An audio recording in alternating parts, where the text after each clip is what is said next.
Magandang buhay, narito naman tayo sa Faith On, ang pulis na marunong umibig. Let all that you do be done in love. In 1 Corinthians chapter 16 verse 14. Alam niyo po, madalas nating marinig ang salitang love. Pero sa hanay ng ating kapulisan, ibang klase ang pag-ibig na ipinapakita ninyo. Love that wakes up early, faces danger, and still smiles for the people you serve. Ang ganitong pag-ibig ay hindi lamang pakiramdam.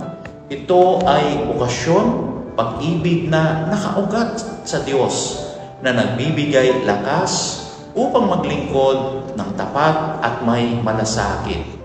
Kahit pagod, may layunin. Kahit tahimik, may dangal.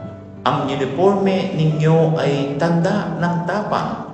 Oo, pero higit doon, ito ay tanda ng pusong handang mag-alay tulad ni Kristo. Dahil ang tunay na pag-ibig ay paglilingkod na may kababaang loob at pag-asa. Sa panghuli, sama-sama po tayong manalangin. Sa ngalan ng Ama at ng Anak at ng Espiritu Santo. Amen.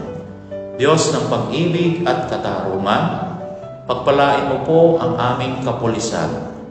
Gawin mo silang tapat, mapagpakumbaba, at pusong marunong umibig sa paglilingkod. Naway maging daluyan sila ng iyong kapayapaan sa aming bayan. Amen.